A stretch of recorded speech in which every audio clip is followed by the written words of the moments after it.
அத்தியாயம் 17. அக்கா, எவ்வளவு இக்கட்டான நிலையில இருந்தாலும் எத்தனை பேர் சொன்னாலும் நாம ஒத்துக்காத வரையில் அது தோல்வியே கிடையாது. முதல்ல அழுகிய நிறுத்துங்க என்று தன்னை கட்டிக்கொண்டிருந்த நித்திலாவின் முதுகை ஆதூரமாக வருடியபடி சொன்னால் பூவெளி. என்னால இதுக்கு மேலே குழந்தைங்களை விட்டு இருக்க முடியாது. உங்களை யார் இருக்க சொன்னா? எவ்வளவு நாள் குழந்தைங்களை ஏங்க விடுறேன்னு சொல்லி கஷ்டப்பட்டிருப்பீங்க. இப்ப அவங்க கூட இருக்க உங்களுக்கு ஒரு வாய்ப்பு கிடைச்சிருக்கு. அது எப்படி தோல்வியாகும்? உனக்கு தெரியாது பூவெளி. பிஎட்டுக்கு கட்டின பணத்தை பத்தி கூட கவலைப்படாம என்னோட படிப்புக்கு தடை போட்டவரு. இப்ப நான் வீட்டுக்கு திரும்ப போனா மட்டும் என்ன படிக்க விடுவார் நான் நினைக்கிறேன். எனக்கு என்னமோ திரும்ப நான் ஆரம்பிச்ச இடத்துல வந்து நிக்கிற மாதிரி இருக்கு. அவ்வளவுதான் என்னோட கனவு, என் குழந்தைங்க என்று நித்திலா விசும்ப. அக்கா, வெயிட் வெயிட் வெயிட். முதல்ல நீங்க குழந்தைங்கள இருந்து வெளியே வாங்க. இல்லனா உங்களால சரியா யோசிக்க முடியாது. நீங்க இன்னும் உங்களையே புரிஞ்சுக்கல. எத்தனை முறைக்கா சொல்றது உங்களுக்கு? ஏன் இவ்வளவு எமோஷனல் ஆகுறீங்க? என்னடா சொல்ற என்று பூவெளியை பார்க்க. சொல்றேன், ஆனா நான் பதில் சொல்றதுக்கு முன்னாடி நீங்க எனக்கு ஒரு சத்தியம் பண்ணணும் என்றாள். எதுக்கு? இனி உங்களுடைய முடிவுகள் எதையும் அவசரப்பட்டு எமோஷனா இருக்கிறப்போ குழந்தைங்களை முன்னிறுத்தி யோசிக்க மாட்டேன்னு பிராமிஸ் பண்ணுங்க. ஏன்டா அப்படி? பின்ன என்னக்கா, குழந்தைங்க வந்தாலே நீங்க எமோஷனல் ஆயிடுறீங்க. குழந்தைங்களோட சேர்த்து உங்களையும் பலவீனப்படுத்திக்கிறீங்க. செல்ஃப் லவ் ரொம்ப ரொம்ப முக்கியமானதுக்கா. அது ரொம்ப அவசியமானதும் கூட. இனிமேல நீங்க எந்த முடிவு எடுக்கிறதா இருந்தாலும் குழந்தைங்க நினைப்ப கொஞ்சம் ஒதுக்கி வச்சுட்டு யோசிச்சு பாருங்க. அப்பதான் உங்களுடைய பலமே புரியும். நீங்க எடுக்கிற முடிவுகளும் சரியா இருக்கும் என்று மனோதத்துவ படிப்பை முடித்திருக்கும் பூவெளி தன்னை பல நேரங்களில் சரியாக கணிப்பதை உணர்ந்திருந்த நித்திலாவும், நீ சொன்னா சரியாதான் இருக்கும் பூவெளி, இனி அப்படியே யோசிக்கிறேன் என்று சத்தியம் செய்த அதே வேளை ஹரி அழைத்திருந்தான். எடுத்ததுமே, என்னடி என் போனை கூட எடுக்க மாட்டியா என்று புரிய தொடங்கி விட்டார் சுந்தரி. காதில் இருந்து போனை தூரம் தள்ளி வைத்த நித்திலா, சுந்தரி தொடர்ந்து மற்றவர்களும் பேசி முடித்தனர். என்னக்கா இது? ஹாஸ்பிட்டல் தான் எதுவுமே பேசாம வந்தீங்கன்னு பார்த்தா இப்பவும் யாரும் ஒரு வார்த்தை பேசாம நீங்க சும்மா விடுறது சரியில்லை. அதுவும் உங்க நாத்தனார் பேசின பேச்சுக்கு திருப்பி கொடுக்காம வந்தது ரொம்ப தப்புக்காம் என்றதில் கசந்த புன்னகை நித்திலாவிடம். இந்த சிரிப்புக்கு என்னக்கா அர்த்தம்? நேரம் பொன்னானது பூவெளி. நான் அதை வெறியமாக்க விரும்பல. அக்கா, தப்பு பண்றது மனுஷ இயல்பு. ஆனா முட்டாள்கள் தன்னோட தப்ப ஒத்துக்காம பிடிவாதம் பிடிப்பாங்க. அப்படிப்பட்ட முட்டாள் கிட்ட பேசி என்னோட நேரத்தை நான் வெறியமாக்க விரும்பல. அக்கா, ஆமாண்டா, நான் எவ்வளவுதான் அவங்களுக்கு விளக்கம் கொடுத்தாலும் அவங்க என்ன கொரசுலதான் பாப்பாங்களே தவிர்த்து அவங்க தப்ப உணர மாட்டாங்க. அப்புறம் ஏன் நான் பேசி என்னோட டைமை வேஸ்ட் பண்ணணும் என்றவளின் நியாயமான கேள்வியில் பூவெளியிடம் புன்னகை. அப்ப இனி கால் அட்டென்ட் பண்ணாதீங்க, இன்னும் டைம் சேவ் பண்ணலாம் என்று சிரித்தவள் நித்திலாவின் மனம் வேறெங்கோ இருப்பதை உணர்ந்து அக்கா என்று உலுக்கினாள். இப்போ இவங்களெல்லாம் என்னோட பிரச்சனை இல்ல பூவெளி என்றவள் முகம் இன்னும் தெளிவில்லாமல் இருக்கவும், அக்கா, ஹாஸ்டல்ல இருந்து உங்க வீட்டுக்கு போறதுக்கு எத்தனை வழி இருக்கு என்றாள். இப்ப எதுக்கு இந்த கேள்வி? சொல்லுங்க அக்கா. 3 வழி. எந்த வழியில போனாலும் உங்க வீட்டுக்கு போக முடியுமா? முடியும் என்றவளுக்கு பூவெளி என்ன கேட்க போகிறாள் என்று லேசாக பிடிபட்டது. நீங்க வழக்கமா போற வழியில ரோடு பிளாக் பண்ணிட்டா அதோட எல்லாம் முடிஞ்சிச்சுன்னு அங்கேயே நின்றுவீங்களா, இல்ல அடுத்த வழியில போவீங்களா என்றதற்கு அவள் தலையசைக்கவும், எல்லா நேரமும் நாம ஒரே பாதை எடுக்க முடியாதுக்காம். சூழல் மாறுபடும் போது அடுத்த பாதையை தேர்ந்தெடுத்து நம்ம இலக்க நோக்கி போகணுமே தவிர அங்கேயே தேங்கி நின்னுட்டா நம்ம வாழ்க்கை அங்கேயே முடிஞ்சிடும். நீங்க தோத்து போயிடல, நீங்க பயணிக்கிற பாதை இப்ப மாற போகுது, அவ்வளவுதான். என்ன கஷ்டம் வந்தாலும் அதை ஜெயிக்க என்னோட இலக்க அடைய முடியும்னு உங்களை நீங்க முதல்ல நம்புங்க. அப்புறம் யாராலையும் உங்களை தடுக்கவோ நிறுத்தவோ முடியாது என்று சொல்ல புன்னகையோடு பூவெளியை கட்டி கொண்டாள். சின்ன பொண்ணா இருந்தாலும் உனக்கு எவ்வளவு தெளிவு இருக்கு பூவெளி. நீ கிடைச்சது என்னோட அதிர்ஷ்டம். அதெல்லாம் ஒண்ணுமில்ல.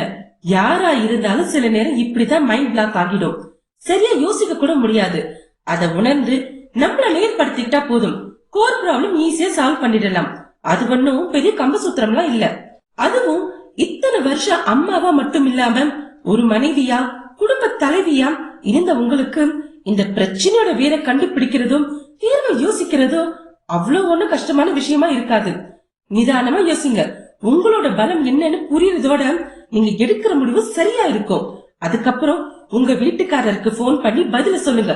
சிம்பிள் என்று இலகுவாக பிரச்சனைகளை அனுபவங்களை வியப்போடு பார்த்திருந்த நித்திலா மீண்டும் பூவெளியை கட்டிக்கொண்டு நன்றி சொன்னவள், செம்ம பசி, சாப்பிடலாம் வா என்று டைனிங் டேபிளுக்கு சென்றாள். இரவு உணவை முடித்துக் கொண்டு வந்ததும் பூவிழி புத்தகத்தோடு அமரம் நித்திலாவும் அவளுடன் அமர்ந்தாள். என்னக்கா உட்காந்துட்டீங்க? நாளைக்கு டெஸ்ட் இருக்குடாம். இந்த பரீட்சையை விட ரொம்ப முக்கியமான பரீட்சை உங்களுக்கு இருக்கு. அத பத்தி யோசிக்காம படிக்க உட்காந்துட்டீங்க. இப்பதான் மைண்ட் ரொம்ப ரிலாக்ஸா இருக்கு பூவிழி. இந்த டெஸ்ட விட அந்த டெஸ்ட் முக்கியம் நீ நினைக்கிற. ஆனா எனக்கு 2 டெஸ்ட்லயும் பாஸ் பண்ணணும். ஒண்ணுத்துக்காக இன்னொன்னு இழக்க நான் மாட்டேன் என்றால் உறுதியான குரலில். சரி வாங்கக்கா என்று இருவரும் கலந்து படித்தவர்கள் ஒருவரை ஒருவர் கேள்வி கேட்டும் என்று 1.5 மணி நேரத்தில் தேர்வு பாடத்தை முடித்தனர். குட் நைட்கா, நல்லா யோசிச்சு முடிவெடுங்க என்றவள் போர்த்தி கொண்டு படுத்திவிடம் தானும் படுத்துக் கொண்ட நித்திலாவிடம் தீவிர யோசனை. அடுத்த நாள் காலை அத்தனை அழகாக புத்துணர்ச்சியோடு விழுந்தது நித்திலாவிற்கு. குளித்து விட்டு வந்தவள் முதல் வேளையாக ரகுவரனுக்கு அழைத்து ஹாஸ்டலுக்கு வர சொன்னாள். நான் எதுக்கடி வரணும் என்றான் எடுத்ததும். நான் வீட்டுக்கு வரணும்னா நீங்க இப்போ இங்க வரணும். இன்னும் 1 மணி நேரம் தான் உங்களுக்கான டைம் என்று கராரான குரலில் சொல்லிவிட்டு அவள் அழைப்பை துண்டிக்க ரகுவரன் முகம் கடுகடுத்தான். அருள், ரூபினி, சுந்தரி என்று அனைவரும் வீட்டில் தான் இருந்தனர். நித்திலாவின் அழைப்பை கண்டும் ரகுவரனிடம் கைபேசி கொடுத்ததே ரூபினி தான். கொடுத்தவள் நகராமல் அருகிலேயே வேலை செய்வது போல நின்று கொள்ள ரூபினிக்கு ரகு பேசியதை கேட்ட போதும் நித்திலா பேசியது கேட்காததில் தெரிந்து கொள்ளும் ஆவல். அண்ணி என்னடா சொன்னாங்க? அவங்க வீட்டுக்கு வரதா இருந்தா நான் இனிமே இங்க வராம கூட இருக்கேன். குழந்தைங்களுக்காக வர சொல்லுங்கண்ணா என்று உருக்கமாக சொல்ல, வாய மூடு, அவளுக்காக நீ வராம இருப்பியா? எல்லாம் நான் பாத்துக்கிறேன் என்று வீராப்பாக சொன்னான். டிஃபன் ரெடினா, சாப்பிட்டு போவீங்க வாங்க. எனக்கு வேண்டாம், நீங்க சாப்பிடுங்க, நான் போய் அவளை கூட்டிட்டு வரேன் என்று தாமதிக்காமல் சட்டையை மாட்டிக்கொண்டு கிளம்பினான். கடுகடை வென்று ரகுவரன் ஹாஸ்டல் வளாகத்தில் 15 நிமிடங்களுக்கு மேலாக காத்திருக்க கூந்தலை விரல்களால் கோதி சிக்கெடுத்தபடி வந்து ரொம்ப நேரமாச்சா என்றாள் நித்திலா. அவனோ அவள் கேள்விக்கு பதில் சொல்லாமல் அவளை மேல் இருந்து கீழ் பார்த்து கொண்டிருந்தான். எப்போதும் புடவை, நைட்டி, சுடிதாரில் மட்டுமே வலம் வருபவள் இப்போது முட்டைக்கும் சற்று கீழாக இருந்த நைட் பேண்ட், டி ஷர்ட், விரித்து விடப்பட்ட கூந்தல் என்றும் இதுவரை அவன் பார்த்திராத அழகோடும் புது மெருகேறி இருப்பதை பார்த்தவனுக்கும் பார்வையை திருப்ப முடியவில்லை. ரொம்ப நேரமாச்சான்னு கேட்டேன் என்றவளும் அப்போதுதான் அவன் பார்வையை உணர்ந்தாள். இது பெண்களுக்கான விடுதி என்பதால் இப்படி கேஷுவல் ஆடைகளோடு தான் அனைவரும் வலம் வருவர். நைட்டி மட்டுமே அணிந்து வந்த நித்திலாவை அவளுடைய பேக் பெயினுக்காக உடற்பயிற்சி யோகா செய்வதற்கு ஏதுவாக பூவிழிதான் அவள் ஆடைகளையும் மாற்றியிருந்தாள். ரகுவரனின் பார்வை இன்னுமே தன் மீது இருப்பதை கண்டவள் விரித்து விடப்பட்டிருந்த கூந்தலை தோள்களின் வழியே கொண்டு வந்து முன்புறமாக போட்டவள், அந்த பக்கமா போய் பேசலாம் வாங்க என்று ஓடிக்கொண்டிருந்த ஃபேனை ஆஃப் செய்து விட்டு செல்லவும் தான் சுற்றும் உணர்ந்தான் ரகுவரன். நான் உனக்காக காத்துட்டு இருக்கேன், உன் இஷ்டத்துக்கு எங்கடி போற என்று அவள் பின்னே வந்தவன் கேட்க, அங்க ஆள் நடமாட்டம் அதிகமா இருக்கும், அதான் இங்க கூட்டிட்டு வந்த என்றவள் மரத்தடியில் இருந்த திண்ணையில் வசதியாக அமர்ந்து கொண்டு உட்காருங்க என்றாள். எல்லாம் என் நேரண்டி, உன்ன மாதிரி யாரு எக்கேடு கட்டா எனக்கு என்னால் இருக்க முடியாது. இவ்வளவு நேரம் காத்திருக்க, நீ சீவி சிங்காரிச்சிட்டு பொறுமையா வர, என்ன டிரஸ் இது என்றான் கோபத்தோடு. பார்த்தா தெரியல, நைட் வேர். இதெல்லாம் எங்கிருந்தடி கத்துக்கிட்ட? இத கேட்கதா வந்தீங்களா என்றவளின் குரலில் இருந்த நக்கல் ரகுவரனுக்கு புதிது. உங்களைத்தான் ரகு, இததான் கேட்க வந்தீங்களா? ஏய் என்னடி பேசலி கூப்பிடுற என்று திகைத்து எழுந்து விட்டான். கூப்பிடதான பேர் வைக்கிறது என்று நித்திலா அசராமல் சொல்ல ரகுவரனுக்கு அடுத்த வார்த்தை எழவில்லை. எங்கே அவன் பேசாமல் போனால் மீண்டும் பேர் சொல்லி விடுவாளோ என்ற அச்சத்தில், நீ எதையாவது போடு, ஆனா இனி என்றவனுக்கும் வயிறு தன் இருப்பை உணர்த்தவும் காலை நித்திலா அழைக்கவுமே சுந்தரி செய்திருந்த இத்து போன இட்லியை வேண்டாம் என்று மறுத்துவிட்டு வந்து விட்டான். பின்னே இப்போது நித்திலாவை அழைத்துச் சென்று மணக்க மணக்க அவள் செய்யும் பூரி வடகரியை சாப்பிட்ட பின் இதை பற்றி பேசிக் கொள்ளலாம் என்ற எண்ணத்தோடும், என் பசங்களுக்காக இங்கெல்லாம் வந்து காத்திருக்க வேண்டிய கட்டாயம் இல்லைன்னா நான் ஏன் இங்க வரப்போற, சரி கிளம்பலாமா என்று வழக்கம் போல சுடுசுடுத்தான். கிளம்பலாம், ஆனா அதுக்கு முன்னாடி எனக்கு சில கண்டிஷன்ஸ் இருக்கு. அதுக்கு ஒத்துக்கிட்டா நான் வீட்டுக்கு வரேன், இல்லனா விவாகரத்து நோட்டீஸ் அனுப்புங்க, கையெழுத்து போட்டுட்டு கொடுக்கிறேன் என்று ரகுவரனின் தலையில் நித்திலா இனிய இறக்கிவிட, என்னடி சொன்ன என்று அதிர்ந்து போனான். பின்னே இத்தனை மாதங்கள் குழந்தைகளுக்கு உணவு கொடுத்தவள் தன்னை ஒதுக்கி விட்டாளே என்ற ஆதங்கமும், தனக்கு தெரியாமல் குழந்தைகளை பல முறை பார்த்து அவர்களுடன் நேரம் செலவிட்டவளுக்கு தன்னை பார்க்க தோன்றவில்லையே, தன்னை அவள் தேடவே இல்லையே என்ற கோபமும் ஒன்று சேர்ந்துதான் ரகுவரனை பிரிவு என்று சொல்ல வைத்தது. அவன் நோக்கம் அவளை பிரிந்து செல்வதல்ல, மனைவியை பயமுறுத்தி உடன் அழைத்துக் கொள்வது மட்டுமே. இப்போது நித்திலாவின் முடிவை எதிர்பாராதவனிடம் உச்சபட்ச அதிர்வு. நான் வீட்டுக்கு வரணும்னா எனக்கு சில கண்டிஷன்ஸ் இருக்கு, அதுக்கு நீங்க சம்மதிச்சா வருவேன், இல்லையா நீங்க சொன்ன மாதிரி விவாகரத்து பண்ணிக்கலாம் என்ற மனைவியின் சொற்களில் அரண்டு போய்விட்டான் ரகுவரன். அதுவும் பிரிவு என்று மிரட்டினால் தன் பின்னே ஓடி வந்து விடுவாள் என்று அவன் நினைப்பில் கூடை கூடையாக மண்ணலி அளவா போட்டிருக்கிறாள் அவன் அன்பு மனைவி. ஏய், நான் இல்லாம உன்னால இருந்துட முடியுமாடி? ஏன், இவ்வளவு நாள் அப்படித்தானே இருந்த, இனியும் இருக்க முடியும். எப்படி, காதுல கழுத்துல இருக்கிறத வித்து தீர்க்கிறவரதானே என்று நக்கலாகவே தான் கேட்டான். இதுக்கப்புறமும் இருக்க முடியும் என்றால் உறுதியான குரலில். ஏண்டி, உனக்கு என்ன சூரிய வம்ச தேவியானி நினைப்பாம்? பெருசா படிக்கிற பட்ட விட்டு வித்த காட்டிட்டு இருக்க, இதெல்லாம் சர்க்கஸ்ல காட்டினாலாவது 4 காசு சேர்த்தலாம். ஆனா இப்படி தனியா வந்து திருட்டுத்தனமா பிள்ளைங்களை வளர்க்க பாக்குறதெல்லாம் 10 பைசாக்கு பிரயோஜனம் இல்ல. ஒழுங்கு மரியாதை கிளம்பிடி என்றான், தான் கொண்ட அதிர்ச்சியை மறைத்து சற்று கோபமாகவே. முடியாது என்று தீர்க்கமாகவே நித்திலா பார்க்க, இங்க பாருடி, என் குழந்தைங்களுக்காக நீ பண்ண திருகுதாலத்தை எல்லாம் மன்னிக்கிறேன். எனக்கு டிஃபன் டைமுக்கு இருக்கணும், சீக்கிரம் வந்து பூரி சுட்டு கொடு, யாரும் இன்னும் சாப்பிடல. என் கண்டிஷன்ஸ்க்கு ஒத்துக்கிட்ட பிறகு வீட்டுக்கு வரேன்னு சொன்னதா எனக்கு ஞாபகம் என்றவளை பல்லை கடித்துக் கொண்டு பார்க்க மட்டுமே முடிந்தது ரகுவரனால். பின்னே வீட்டு வேலைக்கு ஆள் இருந்த போதிலும் குழந்தைகளை பார்த்து கொண்டது என்னவோ அருளரசிதான். ஆனால் அருளின் உண்மை முகத்தை பார்த்து விட்ட ரகுவரன் அதன் பின் அவர் இல்லாமல் அடுத்த 2 வாரங்களை கடப்பதற்குள் பாதி உயிராகி அல்லவா போயிருக்கிறான். எப்போதும் இரவு 9 மணிக்கு வீட்டிற்கு வந்து பழக்கப்பட்டு விட்டவன் இப்போதெல்லாம் மாலை 5:30க்கு வர தொடங்கினான். அவன் வரும் வரை ஸ்வேதா அம்மாவிடம் பள்ளியில் இருந்து வரும் குழந்தைகளை பார்த்து கொள்ள சொல்பவன்.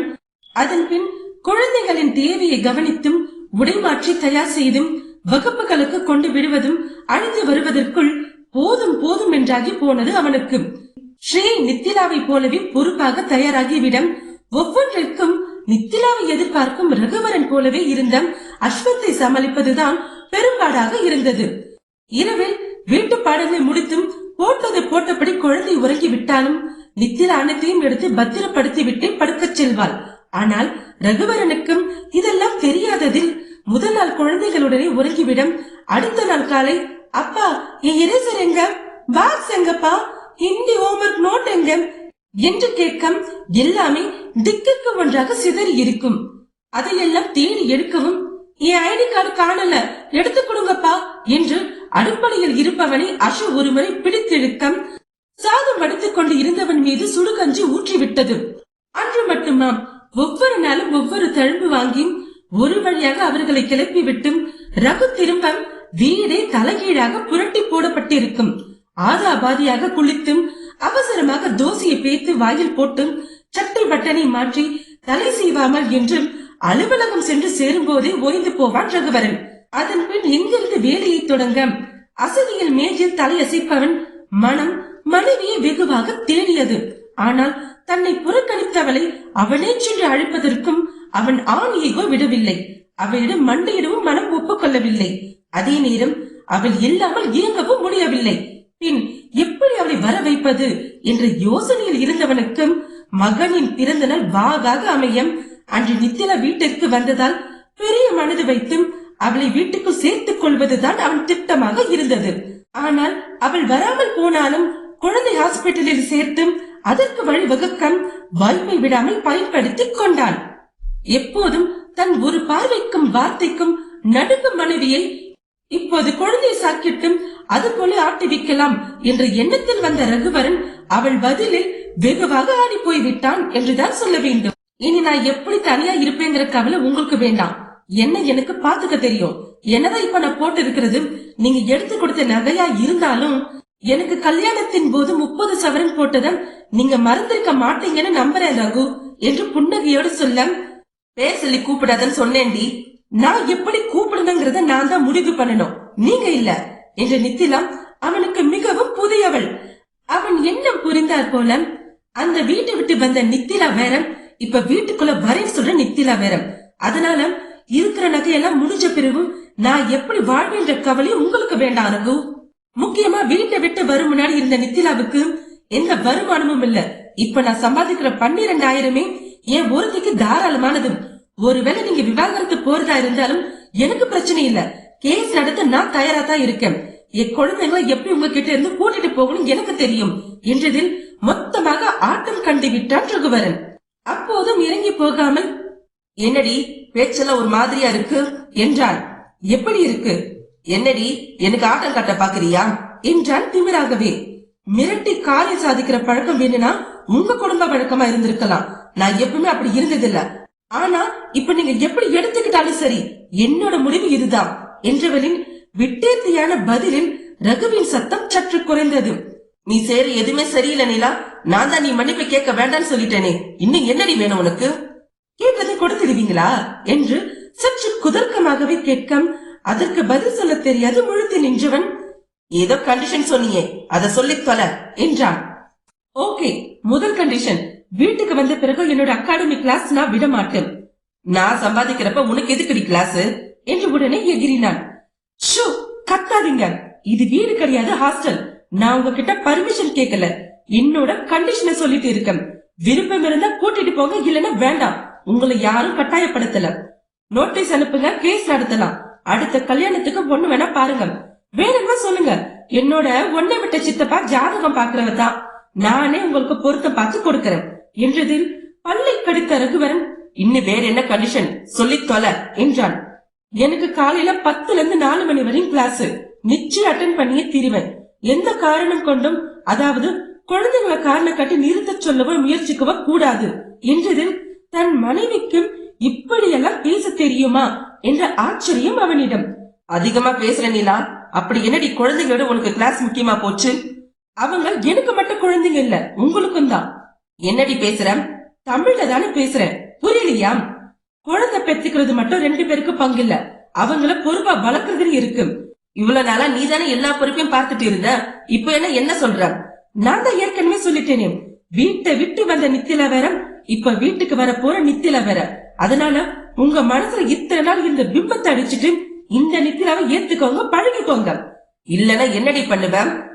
அது என் வாயில நான் திரும்ப சொல்லி கேக்குறதுல உங்களுக்கு அவ்வளவு ஆசையா இருந்தா உங்க போனை எடுத்து ரெக்கார்ட் பண்ணிக்கோங்க என்றவள் மீண்டும் விவாகரத்தை பற்றி பேசவும் தான் சற்று அடங்கினான் ரகுவரன்.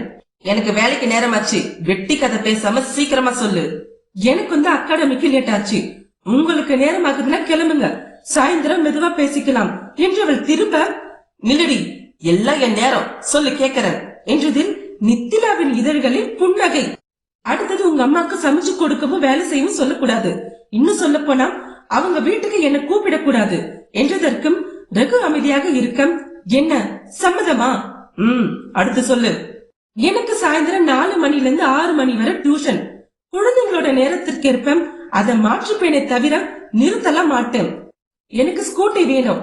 உங்களுக்கு விருப்பம் இருந்தா வாங்கி கொடுங்க, இல்லையா என்னோட நகைகளை வித்து நான் வாங்கிக்கிறேன். வாங்கி தரேன். அடுத்து எம்ஏக்கு அப்ளை பண்ணிருக்கேன் என்றதில் பொறுமை இழந்து போனவன், எதையுமே என்கிட்ட கலந்து பேசாம முடிவு எடுத்திருக்க.